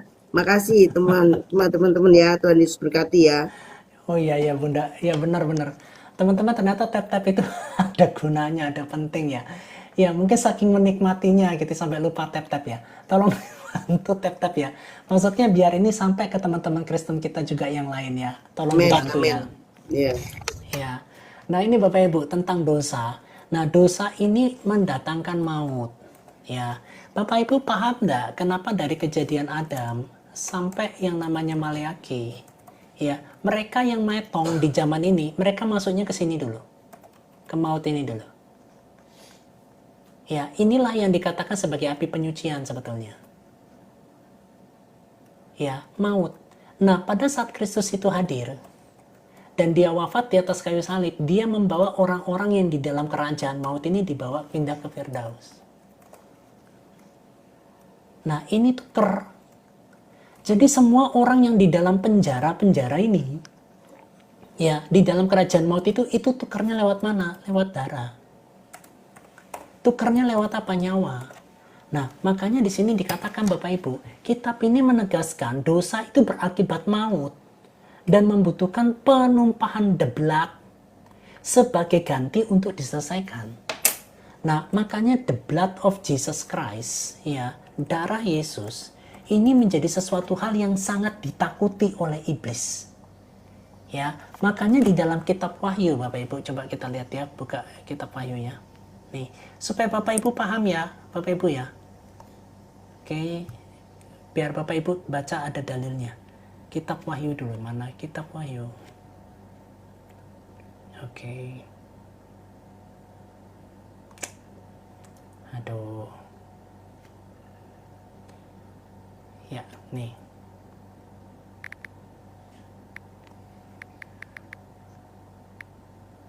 Oh.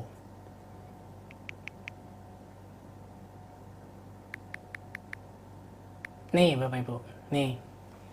Mana ya? Tuh, kok cuma ini? Mungkin apa namanya, Bunda Lydia bisa bantunya situ enggak? Oleh kesaksian kita dan darah Yesus Kristus buat iblis gemetar. Mungkin iblis Ayatnya gemetar. Di kitab Wahyu pokoknya itu.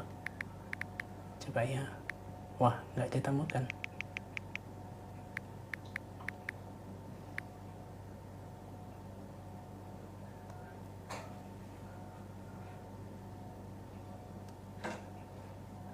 Mana ya?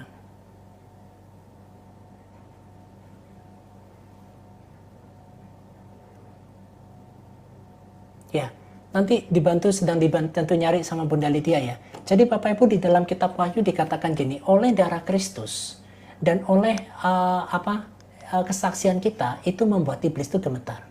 Nah, makanya the blood Yesus Kristus ini, darah Yesus yang pada saat dia wafat dan Yesus Kristus turun ke alam Yakobus, Koko. Oh, Yakobus kan? Yakobus 2 ayat 19. Yakobus 2:19. Oh, berarti saya salah, sorry. Kok saya ingatnya kok Wahyu ya? Nah, ini. Yakobus 2 ayat 19. 18. Engkau percaya bahwa hanya ada satu Allah tapi itu baik. Bukan itu. Yakobus kok?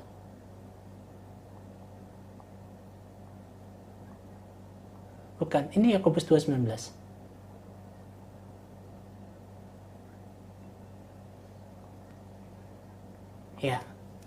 Ya, paham ya Bapak Ibu ya.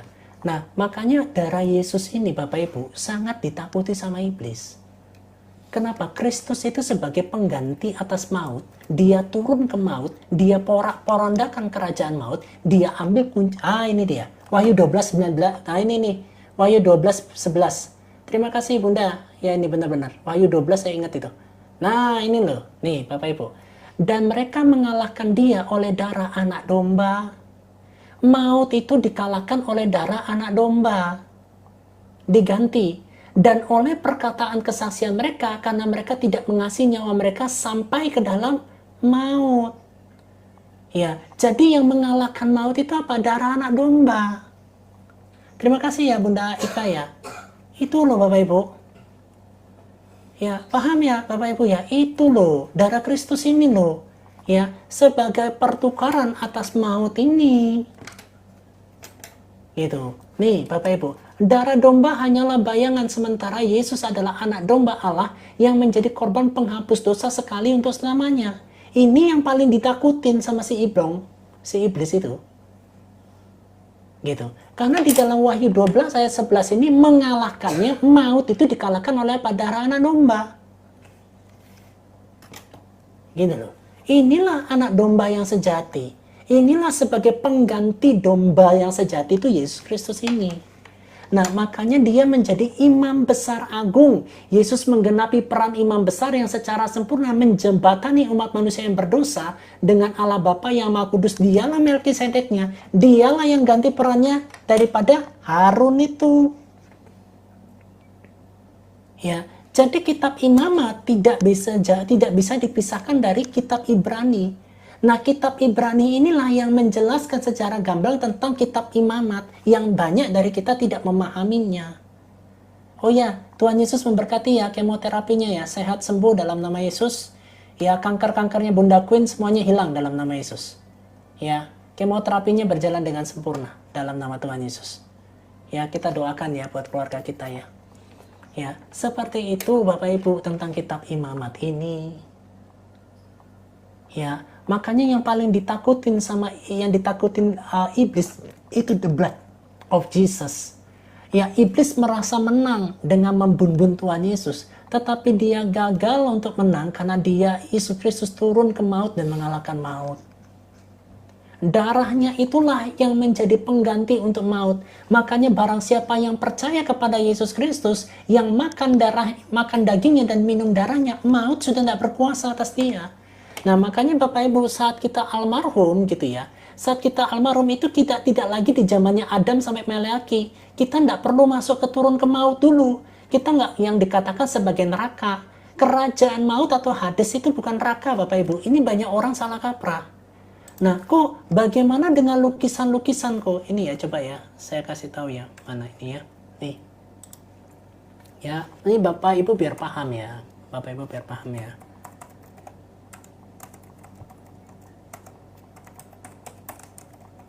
Nih ya, Bapak Ibu silakan. Nak jeder. Oke, jeder. Nah, ini Bapak Ibu nih. Ya. Ini lukisan-lukisan ini, nih Bapak Ibu ya.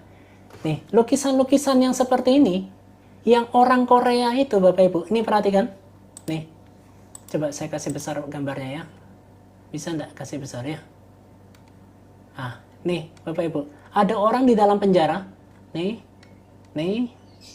oke, sebentar ya. Nah, ini Bapak Ibu perhatikan. Ya, nah Bapak Ibu perhatikan.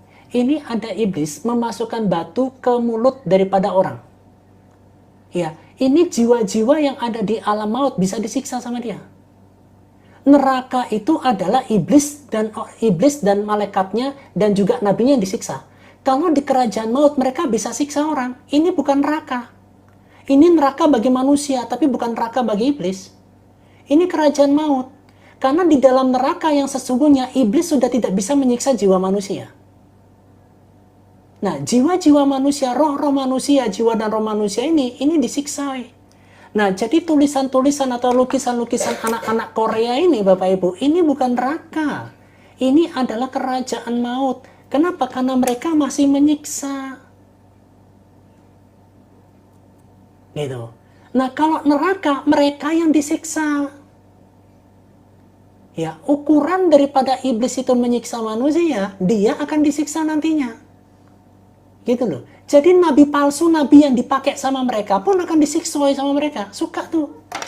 Nih, yang kalian lihat gambar-gambar seperti ini nih. Nih. Ya. Nih. Ini bukan neraka, ini adalah kerajaan maut. Ya, makanya di dalam kerajaan maut ini, mereka yang mendapat penglihatan, mereka melihat apa? Mereka melihat penjara. Ini dia penjaranya. Ya, sebentar ya, saya lihat nih. Nah, nih, ini penjara ini. Ya, penjara gelap. Nah, Kristus Yesus itu membebaskan mereka dari penjara-penjara, itulah yang ditulis di dalam kitab Yudas, itulah yang ditulis di dalam kitab Petrus. Ya, Bapak Ibu paham ya? Nah, makanya Bapak Ibu, setelah Kristus Yesus wafat dan turun ke alam maut ini, jiwa-jiwa yang ada di kerajaan maut dari zaman Adam sampai Meleaki dibawa semua ke Firdaus. Nah, kita sekarang yang metong di dalam Tuhan itu tidak perlu lagi ke maut. Ya, karena maut sudah disikat lewat mana? Lewat sini. Ya, berakibat maut dan membutuhkan penumpahan blood sebagai ganti untuk diselesaikan. Blood yang ditumpahkan ini darah anak domba, yaitu Yesus Kristus. Ya, makanya maut takut. Kenapa? Wah, kena pelanggaran lagi, capek deh. Sedikit-sedikit pelanggaran Bapak Ibu, luar biasa. Ya. Ya, di dalam bahasa Yunaninya dikatakan sebagai Hades. Ya, ada yang mengatakan sebagai apa namanya itu ya? Tartarus. Ya, di dalam bahasanya. Ya, seperti itu. Ini kita pakai bahasa Yunaninya, mereka gunakan sebagai Hades. Makanya Hades itu punya penguasa daripada Hades. Ya, contohnya begini. Ya, oke, kita masuk ke mana ya? Nih, yuk kita lihat ya. Oke.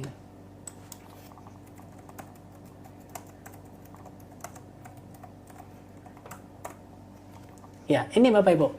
Ini dikatakan sebagai penguasa Hades di dalam sebuah buku anime yang bernama Ragnarok. Ya, semua ini diangkat di dalam mitologi-mitologi Yunani. Ya, mitologi-mitologi Yunani ngangkat ini. Ini Hadesnya nih.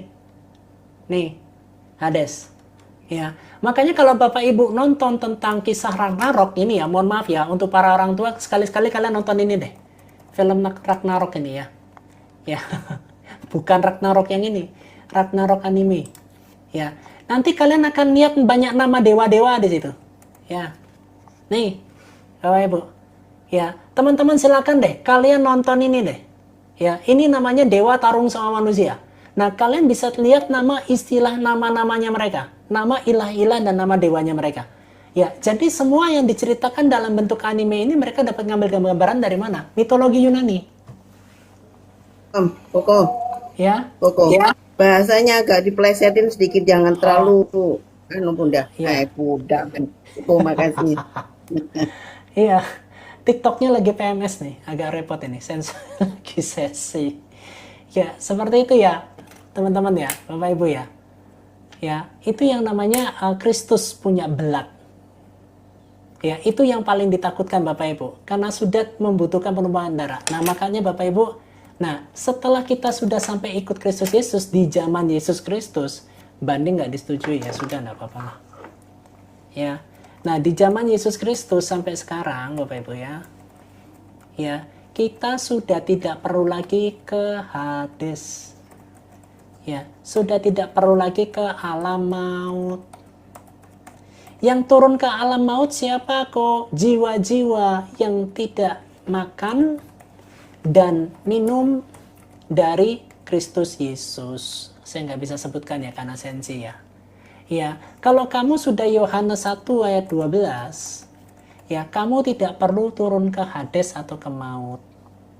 Oh ya, DRH. Oke, DRH. Ya, MKN daging Yesus, MIN minum, MIN blood Kristus. Nah, gitu. Ya, seperti itu. Ya, terima kasih Bunda Cherry. Ya, seperti itu loh Bapak Ibu. Kalau kamu sudah Yohanes 1 ayat 12, nggak perlu mampir ke Hades, namun nggak perlu yang namanya api pencucian, nggak perlu. Api penyucian sudah nggak perlu gitu ya. Nggak ada sebenarnya api penyucian itu, nggak ada itu sebetulnya. Ya, terus di laundry dulu, nggak perlu. Ya, kamu nggak perlu pakai laundry, nggak perlu pakai api penyucian, nggak perlu. Ya, di dalam Kristus Yesus itu ada kepastian. Kenapa? Karena ini sudah dicatat. Ya, membutuhkan penumpahan DRH sebagai ganti untuk diselesaikan. Ya, langsung ke pangkuan Bapak Abraham. Betul sekali. Ya, terima kasih. Apakah ada pertanyaan mengenai kitab Imamat? Ya, ini sumbernya Bapak Ibu. Nih. Ya, ini kalian kalau mau klik ini bisa ini. Klik ini bisa. Ya, paham ya Bapak Ibu ya? Ya, baju aja di laundry, betul. Ya. Ya, jadi Bapak Ibu, kita perlu mempelajari tentang perjanjian lama, tentang sejarah kitab Kejadian, Keluaran, Imamat, Bilangan, Ulangan, backgroundnya seperti apa, latar belakangnya seperti apa. Ya. Ya, terima kasih Bunda Lydia. Seperti itu Bapak Ibu. Ya, jadi saya kasih pemahaman ini secara gratis Bapak Ibu untuk kalian lebih dekat lagi dengan Tuhanmu. Alkitabmu baca. Kami ini cuma bagiannya cuma ngajar loh. Ya, kalian ini yang menghidupi loh. Kami ini seperti imam-imam untuk membawa kalian kepada hukum-hukum Allah yang benar. Ya, kepada Alkitab kalian yang benar, prakteknya masing-masing. Saya ini hanya menjalankan fungsi saya untuk mengembalikan kalian kepada Alkitab yang benar. Ya, makanya room ini saya buat tanpa denom. Room ini saya buat tidak mau pakai yang namanya doktrin-doktrin di luar Alkitab kita ini. Ya, saya enggak. Kalau kuliah sudah berapa SKS, Pak? Waduh, ini SKS-nya mungkin 7 kali ya, 7 SKS. Ya, tapi memang SKS-nya berat, Pak siapa? Pak STB ya. Karena saya sendiri ini masuk ke STT ngambil S2. Nah, saya diajarin juga tentang kitab pengantar perjanjian lama, kitab pengantar perjanjian baru. Itu saya 3 SKS. Ya, perjanjian baru 2 SKS, perjanjian lama 2 SKS. Gitu. Nah, tetapi setelah saya dapat pengajaran dari STT ini, saya kembangkan. Maksudnya saya berpikir, betul juga ya. Jadi pada saat saya sekolah STT ini, Bapak Ibu, saya itu mulai berpikir, kamu harus gali lebih dalam. Ya, saya dapat ilmunya, saya dapat pencerahannya. Setelah saya dapat pencerahannya, saya gali lebih dalam. Ya, saya lanjutkan ke Bapak Ibu. Gitu. Saya itu cuma diklik sama Tuhan. Makanya saya berkata, wah, ternyata sekolah STT ini tuh untuk membuka pola pikir kita yang sama sekali kita belum pernah terpikir di sana. Gitu. Makanya saya ngambil S2 di situ. Ya, saya gini. Saya sekolah S2 saya bayar, tapi saya bagi ke Bapak Ibu dengan gratis dengan tujuan cuma satu. Jangan sampai ada di antara kalian yang disesatkan dengan banyak pengajaran terutama dari RT 6. Ya, saya ini cuma menjadi berapologit dalam bentuk membentengi kalian. Ya, supaya Alkitab kita nggak diselewengkan. Daripada mereka yang tidak pernah mengerti tentang Alkitab kita. Mereka buat fitnah-fitnah, mereka buat tafsir-tafsir sendiri seenak dengkulnya mereka. Dengan mengatakan Paulus itu penyesat dan sebagainya. Gitu loh Bapak Ibu. Nah, kenapa tentang pengajaran ini biasanya tidak selalu disertakan di dalam gereja supaya kalian ngambil STT? Gitu loh. Nah, pengajaran-pengajaran di gereja di kebaktian umum itu berbicara tentang khotbah-khotbah yang biasa. Nah, tetapi saya berusaha saya berdoa supaya room kita akan buat berbeda supaya kita kenal Tuhan kita sama-sama. Ya, saya belajar untuk nol. Ya, saya tidak memasukkan kalian ke gereja saya, kalian tidak bayar perpuluhan. Tetapi kalau kalian disuruh Tuhan untuk memberkati pelayanan ini, lakukan saja. Nggak disuruh pun nggak apa-apa. Ya, itu bukan esensinya. Nah, tetapi esensinya adalah kalian harus kenali kitab Kejadian, Keluaran, Imamat, Bilangan, Ulangan sampai kitab Wahyu. Backgroundnya seperti apa? Ya, di STT inilah saya banyak tercerahkan, terutama S2. Banyak ilmu yang saya terima dari situ dan saya mulai mengerti. Oh, begini tuh maksudnya Tuhan. Ya, paham ya Bapak Ibu ya? Dan pelajaran daripada STT ini saya bersyukur mereka tidak tercampur dengan doktrin gereja mereka. Mereka sampaikan berdasarkan fakta sejarah, kronologisnya seperti apa, latar belakangnya seperti apa, itu yang saya dapat pencerahan. Ternyata begini salah satu metode untuk kita bisa ngerti Alkitab kita. Nah, ilmu ini yang saya dapat. STT mana kok? Tit! Nggak bisa saya sampaikan lah. Supaya saya tidak terkesan saya STT mana ya. Jadi yang untuk STT-nya di mana saya nggak bisa sampaikan. Ya, supaya saya tidak terkesan mempromosikan, enggak ya. Enggak seperti itu. Ya, paham ya Bapak Ibu ya. Silakan Bunda Lydia, mungkin ada yang mau bertanya. Kita masih ada waktu 20 menit lagi. Silakan Bunda Lydia. Oke, ini kalau saya nih ada di teman saya. Jadi sebelah persis tempatnya RT 6 ini. Makanya kok sudah berhenti koor-koornya jadi berani buka mic ini. Shalom semua teman-teman ya. Tolong bantu tap-tap layar ya teman-teman ya. Ya, Koko nggak minta apa-apa teman-teman. Tap-tap layar aja. Biar semua terberkati ya. Kalau tap-tap layar jadi live-nya Koko ini bisa orang denger gitu loh. Biar langsung sama tok-tok ini kan juga terlalu sensitif. Jadi kalau dengan bantuan tap-tap layar jadi bisa teman-teman tuh terberkati, jadi bisa gabung ke live-nya Koko ya. Makasih ya teman-teman ya. Terima kasih, Tuhan berkati ya. Ini siapa Koko mau dinaikin sama Koko? Silakan Bunda Linda.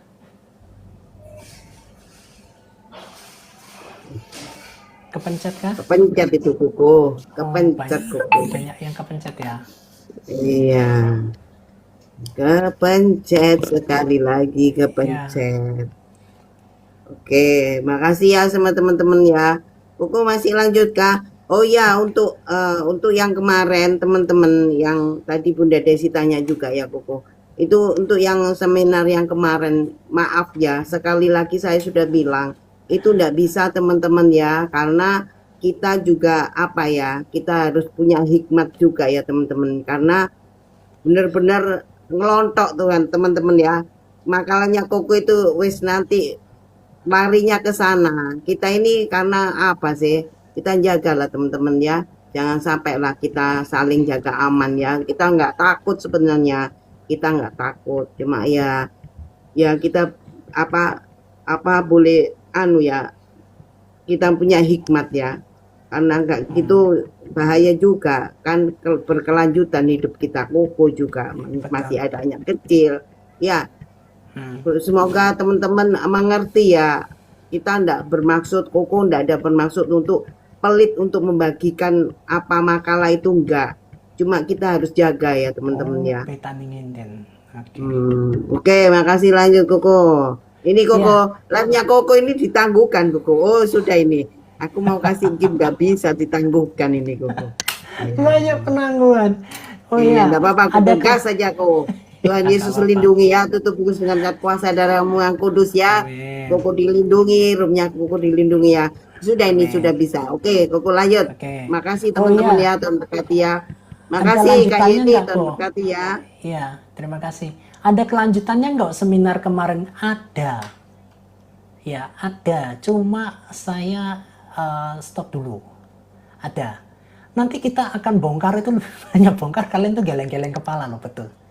Bener kalian geleng-geleng kepala. Tetapi untuk saat ini saya belum ya. Maksudnya Bunda Cherry sabar ya. Saya Kalau jemaatnya Pak Niko. Iya, geleng-geleng kepala langsung terjun bebas jadi RT 6 jadi iya pengikut begitulah. Kristus. Iya, Ya saya nanti tanggal berapa nanti kita informasikan lagi ya sama Koko ya. Kita Koko oke. masih nyari makalahnya yang lebih lengkap ya. Iya, Kalau sudah betul. lengkap kaitannya juga persiapkan juga ini teman-teman bantu Koko ya. Bantu doa pribadi untuk Koko ya biar Koko kasih kuat ya. Ya teman-teman terima kasih Tuhan berkati ya gas Koko. Ya, ini saya jemaatnya Pak Niko. Ya, saya pada saat di Depok, saya jemaatnya Pak Niko juga, tetapi cabangnya Pak Yongki di GBI Kamboja. Ya, jadi pada saat peresmian daripada Taman Doa Bukit Salomo, saya sebenarnya bisa hadir, tapi saat itu saya nggak bisa hadir. Ya, rumah pengorbanan. Saya beberapa kali di sana. Bang Mahanaim. Saya juga ininya Pak Niko. Ya, terima kasih. Termasuk ini, pada tahun 2006-2007 saya juga di Surabaya, saya di Betani Nginden juga. Tapi setelah dari Nginden saya kecenderungan ke Manyar. Karena ke Manyar mungkin tidak sebanyak Ngindennya. Jadi Manyar saya bisa lebih nangkep. Ya di GBI Betani Manyar, Bunda Cherry. Ya. Ya nggak bisa kirim gift karena kena net. Ini baru kebuka. Terima kasih Bu Jenny. Tanggal berapa kok? Nanti masalah waktunya nanti saya akan ini ya, saya akan siapkan lagi waktunya karena nanti gini, ini agak dalam gitu loh. Sangat dalam sekali yang saya yakin banyak dari pihak-pihak RT 6 itu enggak tahu. Sangat enggak tahu. Ya, cuma kita enggak bisa terlalu bongkar secara vulgar kalau kita di media umum. Ya. Ini ya betul. Terima kasih. Ya. Di Singapura saya ibadah di GBI. Wow, Singapura mantap. Saya nggak pernah ke Singapura. Saya lebih tinggi Singaraja. Kalau abang kan Singapura, saya singanya raja bang. Lebih keren saya. Ya, sekarang saya di GBI Pemuda. Oh, Waika Buba ya, Sumba Barat NTT. Oh, Tuhan berkati mana ini. Ya, haleluya. Oke, Bapak Ibu, kalau tidak ada pertanyaan, nanti Rabu kita lanjut ya ke kitab Bilangan ya. Ya, singa Yehuda kok betul. Singa Yehuda. Ya. Hanya bekal hafal ayat Alkitab terus untuk nyerang kita. Nah, yaitu. Nah, itu Bang Manaim. Ya, palingan yang dibaca itu juga dari AI mereka dapatnya. Kayak gitu. Ya. Mereka cuma dari AI juga. Ya, makanya Bapak Ibu kita banyak doa ya, kita banyak bergumul, kita juga belajar untuk banyak memperbaiki diri ya, karena kita sendiri ikut Yesus pun juga banyak jatuh bangunnya termasuk saya. Ya Tuhan kita tuh sabar sekali loh sama kita, betul. Ya kalau kita sedang berpikir bahwa kita itu bisa menyimpulkan bahwa kita itu belum tentu lebih baik daripada orang Israel pada saat mereka di padang gurun. Ya, kita sudah banyak kali lihat KKR, banyak kali lihat mujizat. Terkadang kita iman pun belum tumbuh sepenuhnya. Ya, orang Israel juga sama.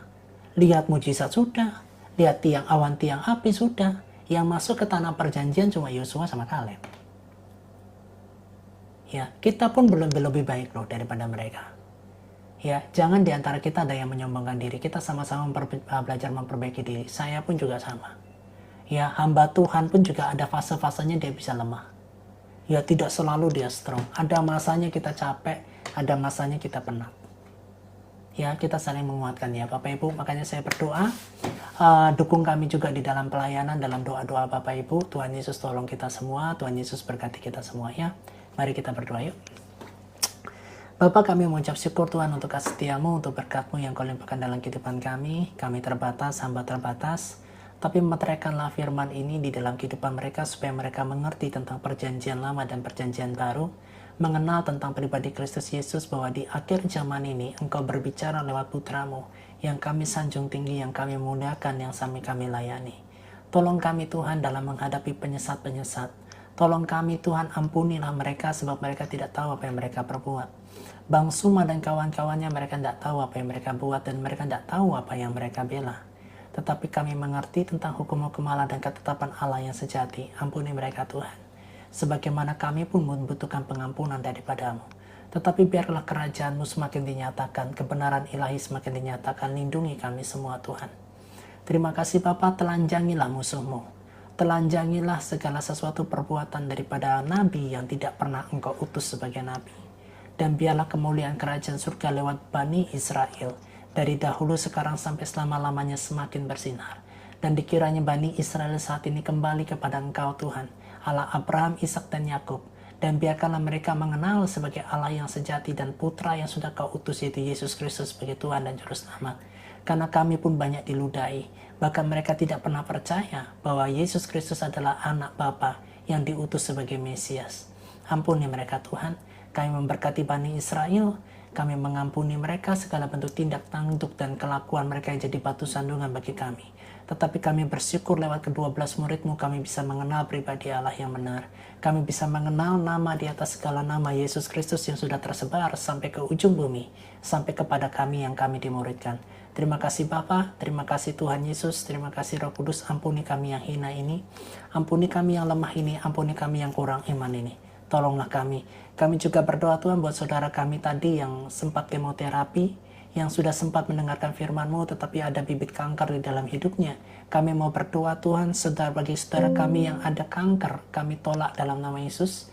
Kami matikan kanker, sel-sel kanker di dalam tubuhnya dengan api Kristus.